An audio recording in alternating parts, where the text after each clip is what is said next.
Hello दोस्तों, स्वागत है आप सभी का हमारे इस चैनल में। आज हम लोग फिर से लैब असिस्टेंट के लिए क्वेश्चन लेके आ गए हैं और ये केमिस्ट्री का क्वेश्चन होने वाला है। सभी के सभी इंपॉर्टेंट क्वेश्चन है, प्रीवियस ईयर है, दिसंबर में इसी तरीके से क्वेश्चन पूछे गए थे।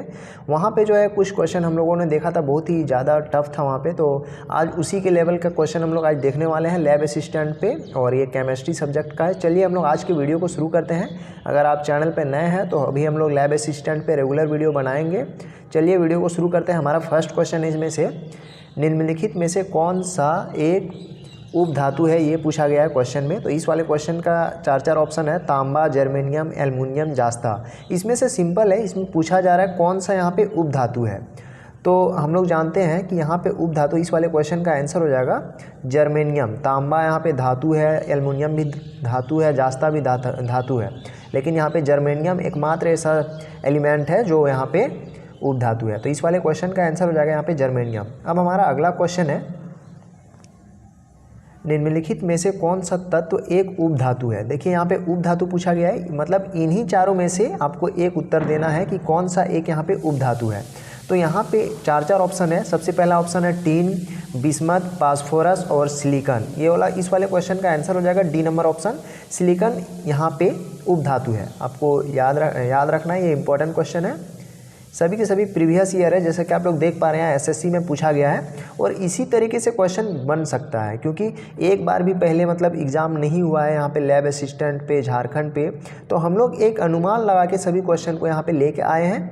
चलिए अब हमारा अगला क्वेश्चन है यहाँ पे, परमाणु संरचना का मॉडल किसने विकसित किया। देखिए ये वाला क्वेश्चन मोस्ट इंपॉर्टेंट है, कई बार पूछा गया है एसएससी के एग्ज़ाम में, बहुत सारे एग्जाम में पूछा गया है, फिर यहाँ पे बीपीएससी का एग्जाम में भी पूछा गया था। तो अभी हम लोग देखते हैं इस वाले क्वेश्चन में भी चार ऑप्शन है यहाँ पे, अल्फ्रेड नोबेल, फेराडे, फिर बोहर तथा रदरफोर्ड और वोल्टा। इस वाले क्वेश्चन का आंसर हो जाएगा रदरफोर्ड। यहाँ पे परमाणु संरचना का मॉडल यहाँ पे रदरफोर्ड के द्वारा दिया गया था। मैं यहाँ पे कुछ टाइम लेके बता रहा हूँ, क्योंकि आप तब तक के लिए हो सके तो क्वेश्चन का आंसर करने का कोशिश करेंगे। देखिए अब हमारा अगला क्वेश्चन है यहाँ पे, परमाणु के नाभिक में निम्न में से निम्न कण होते हैं। देखिए यहाँ पे कौन सा कण होता है परमाणु के सेंटर में। हम लोग को तो पता है कि परमाणु के सेंटर में यहाँ पे चार ऑप्शन है, प्रोटॉन और न्यूट्रॉन, इलेक्ट्रॉन एवं अल्फा कण, प्रोटॉन एवं इलेक्ट्रॉन और इलेक्ट्रॉन एवं न्यूट्रॉन। देखिए चार ऑप्शन है। इस वाले क्वेश्चन का आंसर हो जाएगा प्रोटॉन और न्यूट्रॉन। यहाँ पे जो है इलेक्ट्रॉन जो है बाहर की ओर घूमता है। अगर आप लोग 9th या फिर 10th में पढ़े होंगे तो आप लोग को क्लियरली याद होगा, वहाँ पे इलेक्ट्रॉन जो है बाहर में रहता है, बाहर घूमता है। प्रोटॉन और न्यूट्रॉन जो है वो सेंटर में रहता है। देखिए अब हमारा अगला क्वेश्चन है यहाँ पे, कार्बन का परमाणु क्रमांक यानी कि परमाणु संख्या एटॉमिक नंबर 6 है तथा परमाणु भार यानी कि एटॉमिक वेट 12 है, तो इसके नाभिक में कितने प्रोटॉन होते हैं। देखिए ये क्वेश्चन मोस्ट इंपॉर्टेंट है, कई क्वेश्चंस बनते हैं इस तरीके से। यहाँ पे चार ऑप्शन है, 6, 12, 18 और 0। देखिए जब भी यहाँ पे कार्बन का परमाणु संख्या यहाँ पे 6 बोला गया है, यानी कि वही संख्या यहाँ पे प्रोटॉन का भी संख्या माना जाता है। ये फॉर्मूला है, आप समझ सकते हैं, रट लीजिए इसको, कि जो परमाणु का संख्या होता है, जो एटॉमिक नंबर होता है, वही उसका परमाणु एटॉमिक नंबर जो होता है वही यहाँ पे प्रोटॉन का संख्या भी वही सेम होता है। तो इस वाले क्वेश्चन हो जाएगा 6, क्वेश्चन का आंसर हो जाएगा 6। अगर मान लेते हैं अगर यहाँ पे ऑक्सीजन पूछा जाता है, ऑक्सीजन का 8 होता है, तो उस केस में यहाँ पे प्रोटॉन का संख्या भी यहाँ हमारा 8 होगा। याद रखेंगे दोस्तों, जो परमाणु संख्या, जो एटॉमिक नंबर रहेगा वही हमारा प्रोटॉन का संख्या भी होगा। देखिए अब हमारा अगला क्वेश्चन है, परमाणु की प्रभावी त्रिज्या होती है। परमाणु की प्रभावी त्रिज्या यहाँ पे कितने मीटर की होती है, ये पूछा गया है। तो इस वाले क्वेश्चन का आंसर हो जाएगा 10 पर पावर -10 मीटर। यहाँ पे 10 टू दी पर पावर -10 मीटर। ये वाला, इस वाले क्वेश्चन का आंसर हो जाएगा। ये इंपॉर्टेंट है, ये थोड़ा हट के है। इसी तरीके से क्वेश्चन आप लोगों को देखने को मिलेंगे। थोड़ा टफ रहता है क्वेश्चन का यहाँ पे जो बेस रहता है। अब हमारा अगला क्वेश्चन है यहाँ पे, निम्नलिखित में से किसमें ऋणात्मक आवेश होती है। अल्फा किरण, बीटा किरण, गामा किरण, एक्स किरण। देखिए ये क्वेश्चन भी मोस्ट इंपॉर्टेंट है, कई बार पूछा गया है और ये थोड़ा हट के क्वेश्चन है। इसी टाइप के क्वेश्चन आप लोगों को देखने को मिलेंगे। देखिए यहाँ पे किरण पूछा गया है और ऋणात्मक में जो है यहाँ पे हम लोग को बीटा किरण होता है। बीटा किरण यहाँ पे ऋणात्मक में होता है, बाकी सब जो है धनात्मक में होता है। आपको याद रखना है, इम्पोर्टेंट है।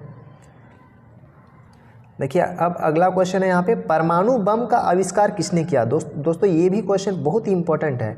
कई बार हम लोग यहाँ पे गलत टिक करके चल जाते हैं, मैडम क्यूरी जो है यहाँ पे टिक करके चल जाते हैं, जो कि इस क्वेश्चन का आंसर नहीं है। मैडम क्यूरी, पीरे क्यूरी, ओटो हान और एल्बर्ट आइंस्टीन। देखिए 4 ऑप्शन है, आप आंसर करने का कोशिश करेंगे। देखिए इस वाले क्वेश्चन का आंसर हो जाएगा ओटो हान। यहाँ पे जो है परमाणु बम का आविष्कार ओटो हान के द्वारा किया गया था। याद रखेंगे दोस्तों, इंपॉर्टेंट है, कई बार पूछा गया है। अब हमारा अगला क्वेश्चन है, तत्वों का कौन सा युग्म संभारिक परमाणु वाला है। देखिए ये क्वेश्चन मोस्ट इम्पॉर्टेंट है। अगर आप संभारिक पढ़े होंगे, 12th में पढ़ाया गया था इसे, अगर आप संभारिक पढ़े हैं तो संभारिक में क्या होता है, जो एटॉमिक वेट है यानी कि परमाणु द्रव्यमान सेम होता है, लेकिन यहाँ पे परमाणु संख्या जो है अलग अलग होता है।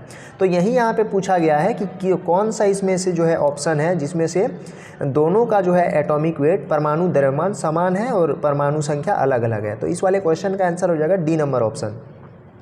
यहाँ पे डी नंबर ऑप्शन में आर्गन का जो है परमाणु संख्या 18 है, लेकिन परमाणु द्रव्यमान 40 है।